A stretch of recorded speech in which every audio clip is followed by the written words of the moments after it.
안녕하세요. 한빛교회 성도 여러분.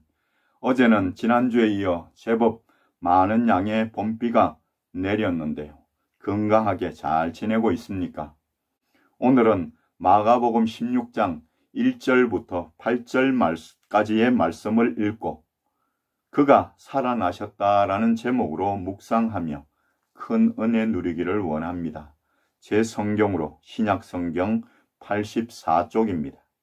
1절 말씀부터 읽겠습니다.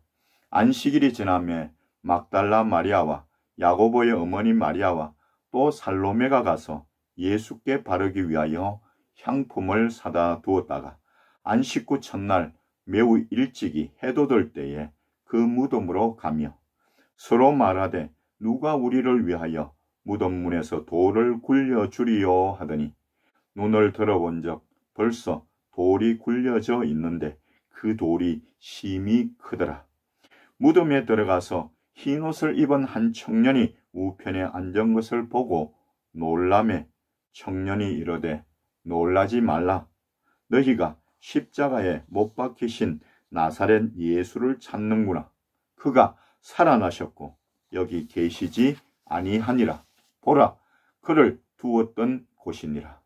가서 그의 제자들과 베드로에게 이르기를 예수께서 너희보다 먼저 갈릴리로 가시나니 전에 너희에게 말씀하신 대로 너희가 거기서 배우리라 하라 하는지라.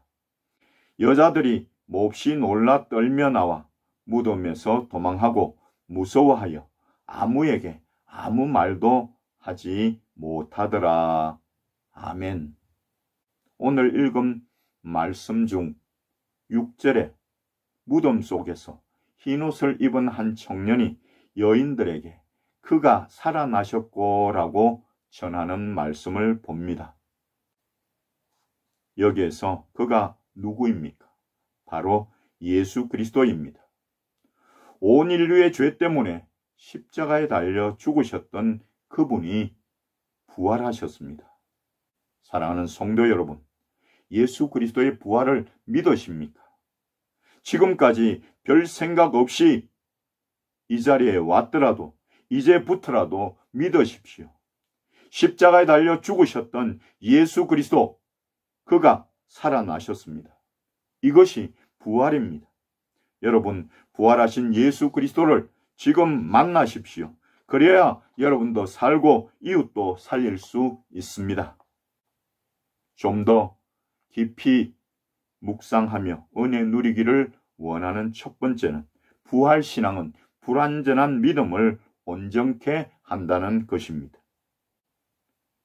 1절과 2절 말씀입니다. 안식일이 지나매 막달라 마리아와 야고보의 어머니 마리아와 또 살로메가 가서 예수께 바르기 위하여 향품을 사다 두었다가 안식구 첫날 매우 일찍이 해도 될 때에 그 무덤으로 가며.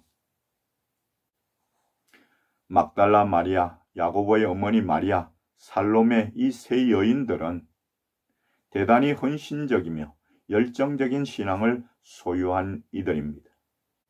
이들은 돌아가신 주님의 시신에 바르기 위하여 향품을 준비했습니다. 시신에 향품을 바르는 풍습은 당시 이스라엘의 문화입니다. 그러나 향품의 값은 일반 서민이 구입하기에는 값이 비싸 부담이 되는 것이었습니다. 그럼에도 세 여인들은 향품을 준비하고 안식일이 지난 다음 날 일찍 무덤으로 달려갔습니다. 성도 여러분, 세 여인들이 향품을 준비한 것은 인간적으로 예수님을 위한 것입니다. 주님의 시신에 발라서 썩지 않게 보존하기 위해서입니다. 당시로서는 지극히 자연스러운 행동이라고 말할 수 있습니다. 그러나 이것을 영적으로 보면 이들의 모습은 지극히 이성적 믿음이라 말할 수 있습니다. 향품은 죽은 시신에만 필요합니다. 그러나 주님은 부활하셨습니다. 그러니 주님에게는 향품이 필요 없습니다. 사실 예수님은 이미 3번씩이나 죽으심과 부활을 예고하셨습니다. 그 말씀을 들은 이들이 믿었다면 이런 일도 없었을 것입니다. 사랑하는 성도 여러분, 부활하신 주님을 만나면 우리의 이성이 중요치 않음을 깨닫게 됩니다. 우리의 불완전한 믿음이 온전해집니다. 교회를 다니고 신앙생활을 하면서도 지극히 이성에 치우쳐 있는 믿음은 오히려 불완전합니다. 이런 믿음은 언제 변할지 모릅니다.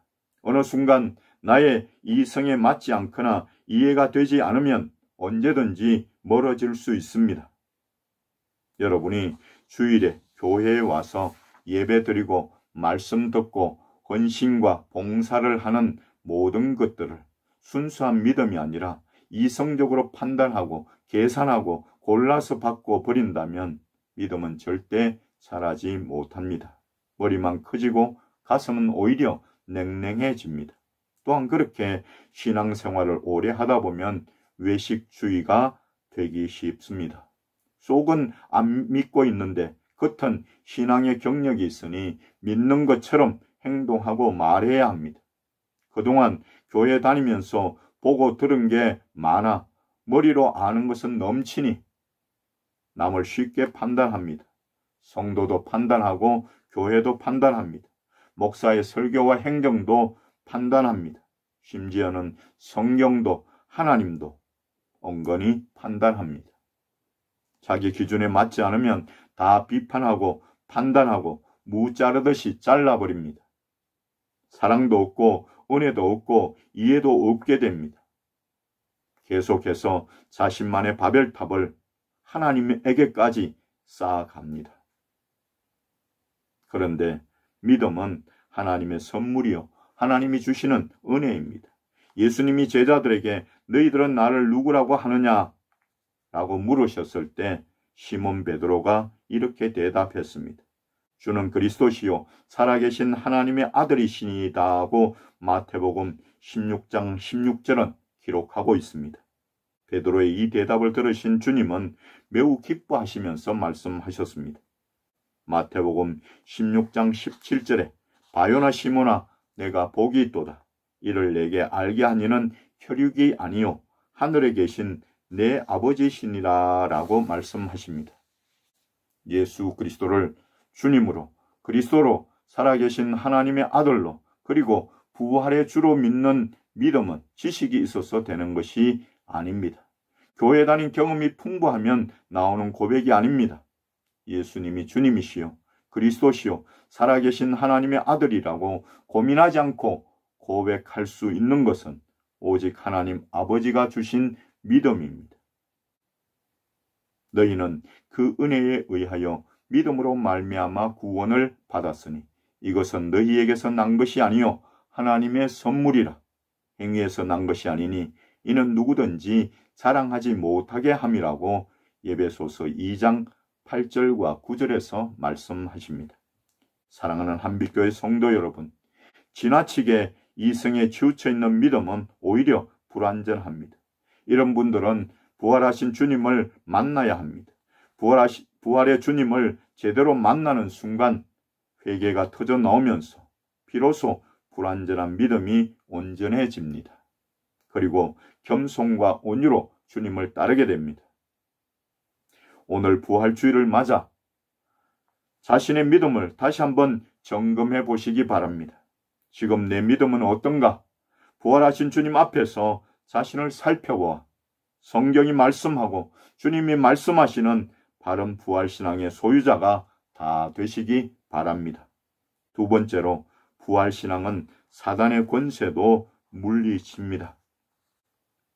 3절과 4절에 서로 말하되 누가 우리를 위하여 무덤 문에서 돌을 굴려주리요 하더니 눈을 들어본 적 벌써 돌이 굴려져 있는데 그 돌이 심히 크더라.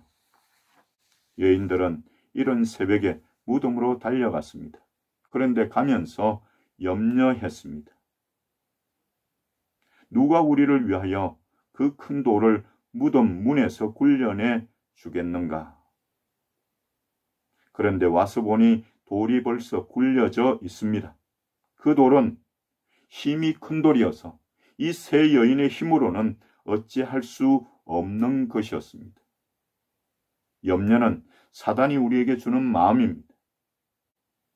마태복음 28장 2절에는 주의 천사가 하늘로부터 내려와 돌을 굴려내고 그 위에 앉았는데 라고 말씀하십니다. 우리에게 필요하면서도 우리가 할 수 없는 것들을 믿을 때 하나님이 하십니다. 또 좀 비약적이지만 부활의 주님을 만나면 큰 죄악의 돌이 제거됩니다. 하나님과 나 사이에 가로막혀 있는 죄악의 돌이 옮겨집니다. 내가 옮기는 것이 아닙니다. 주님이 옮겨주십니다. 세상을 살면서 순간순간 짓는 죄로 인해 너무 염려하지 마십시오. 그 죄악 때문에 징계나 벌을 받을까봐 두려워하고만 있지 마십시오. 부활의 주님을 만나십시오. 그리고 그분 앞에 죄를 고백하십시오. 부활의 주님께서 죄악의 돌을 옮겨 주실 것입니다. 예수님은 사단의 권세, 즉 사망의 권세를 완전히 이기시고 부활하셨습니다. 그러므로 첫째, 어떠한 물리적인 힘도 예수님의 부활을 막지 못했습니다. 둘째, 예수님의 부활은 세상 권세로도 막지 못합니다. 그 돌 위에는 빌라도가 인을 쳐놓았습니다. 그 인은 로마의 황제의 권위를 위임받은 총독의 인입니다. 돌이 굴려질 때 그 인이 찢어졌습니다. 세상에 어떠한 권세도 부활신앙 위에 있을 수 없습니다. 셋째, 예수님의 부활은 무력도 막지 못합니다. 군병이 무덤을 지키고 있었습니다. 그러나 그들도 어쩔 수 없었습니다. 어떠한 무력도 부활신앙을 막을 수 없습니다. 사랑하는 한빛교회 성도 여러분, 부활신앙으로 무장하여 사단과의 영적 싸움에서 날마다 승리하시기를 예수님의 이름으로 간절히 축원드립니다. 마지막 세 번째로 부활신앙은 우리에게 소망을 준다는 것입니다. 7절과 8절에 가서 그의 제자들과 베드로에게 이르기를 예수께서 너희보다 먼저 갈릴리로 가시나니 전에 너희에게 말씀하신 대로 너희가 거기서 배우리라 하라 하는지라. 여자들이 몹시 놀라 떨며 나와 무덤에서 도망하고 무서워하여 아무에게 아무 말도 하지 못하더라. 부활의 주님은 실패한 사람도 찾아주십니다. 베드로는 실패했습니다. 그는 주님을 처음 만났을 때 자신의 직업인 어부의 일 모두를 버리고 주님을 쫓았습니다. 그런데 따르던 주님이 잡혔습니다. 자기는 그분을 모른다고 저주하며 부인했습니다. 닭이 두 번째 울자 주님이 예언하셨던 말씀을 생각하며 통곡했습니다. 주님이 십자가에 못 박혀 죽으신 후에는 소망 없는 삶을 삽니다. 그러나 사랑의 주님은 이런 인생들을 친히 찾아주십니다. 주님은 제자들보다 먼저 갈릴리로 가셔서 슬픔과 좌절 속에서 주님을 떠난 그들을 넓은 가슴으로 품어주셨습니다. 떡과 구운 생선을 주시면서 위로하고 격려해 주셨습니다. 부활의 주님은 실패한 이들에게 삶의 용기를 주십니다. 우리는 세상 일이 마음대로 되지 않아 마음이 상할 때가 많습니다. 전우들이 내 마음을 몰라주어 속상할 때도 많습니다. 이런 상황에 갖가지 임무는 주어지고 모든 일들이 싫어질 때도 있습니다. 이럴 때 우리는 부활하신 예수 그리스도를 만나야 합니다. 그때 그분이 여러분들을 찾아오십니다. 그분이 여러분들을 안아주시고 위로하시고 격려해 주십니다. 그리고 과거를 묻지 않습니다. 새로운 비전을 주십니다. 예수님은 과거를 묻지 않는 분입니다. 간음하다가 현장에서 잡힌 여인에게 주님이 하신 말씀은 오직 한 가지였습니다. 나도 너를 정죄하지 아니하노니 가서 다시는 죄를 범하지 말라고 요한복음 8장 11절에서 말씀하십니다. 그리고 기독교는 오늘의 종교입니다. 예수님이 삭개오의 집에 가셔서 하신 말씀이 있습니다. 누가복음 19장 9절에 보니 오늘 구원이 이 집에 이르렀으니 이 사람도 아브라함의 자손이미로다 라고 말씀하십니다. 주님은 삭개오에게 어제까지의 일을 묻지 않았습니다. 조금 전까지 무슨 일을 했고 어떤 행동을 했는지 묻지 않았습니다. 중요한 것은 지금입니다. 오늘입니다. 현재입니다. 오늘 지금 여기서 삭개오와 그의 가정이 아브라함의 자손이 되는 것이 중요한 사실입니다. 우리도 오늘 지금 여기에서 부활의 주님을 만나고 그분이 주시는 은혜를 받아 누려야 합니다. 또 기독교는 소망의 종교입니다. 우리에게는 내일의 소망이 있습니다. 영원한 생명이 있습니다. 그래서 오늘의 고통도 기쁨으로 이겨낼 수 있습니다.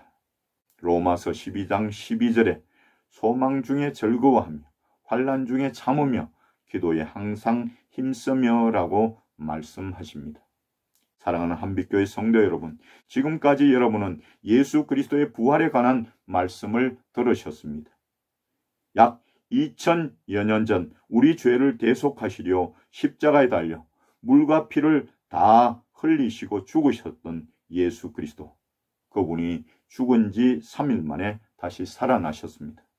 그분 예수 그리스도를 여러분의 구주로 믿으십시오. 그분 예수 그리스도의 부활을 믿으십시오. 그러면 여러분의 인생이 소망으로 가득한 삶이 될 것입니다. 그리고 죽음의 권세를 이기신 그분의 능력을 힘입어 날마다의 삶에서 승리하시는 여러분들 다 되시기를 예수 그리스도의 이름으로 간절히 축원드립니다. 기도하겠습니다.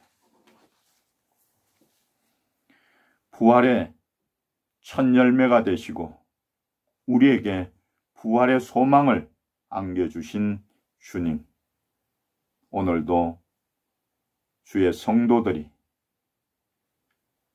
이곳에 나와 예배로 영광 돌립니다. 이 예배를 통하여 하나님 영광 받아 주시옵고 예배하는 모든 성도들에게 크시는 종 베풀어 주시옵소서.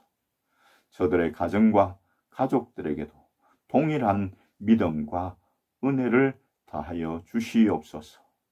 참으로 험난한 삶의 환경 속에서 하나님께서 지켜 돌보시며 인도하여 주시옵소서. 혹 병중에 있는 성도가 있습니까? 주님의 십자가 보혈로 깨끗게 고쳐 주시옵소서.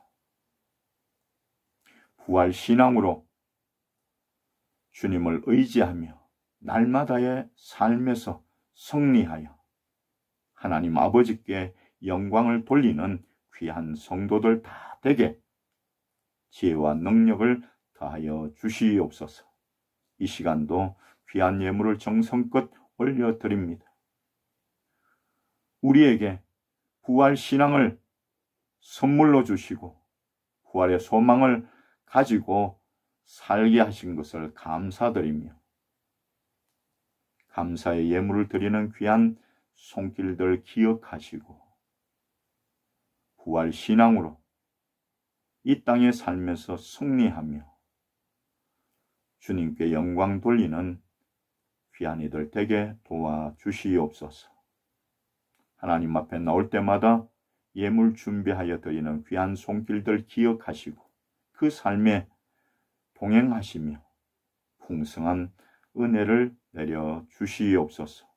예수 그리스도의 이름으로 간절히 축복하며 기도드립니다. 아멘. 이제는 우리 구주 예수 그리스도의 크신 은혜와 하나님 아버지의 크고도 놀라운 사랑하심과 성령님의 충만 역사 위로 교통하심, 오늘도 하나님 앞에 온전히 예배드리는 귀한 성도들과 저들의 가정과 가족들과 838 대대와 이 나라 이 민족 위에 지금부터 영원토록 함께 있을지어다. 아멘.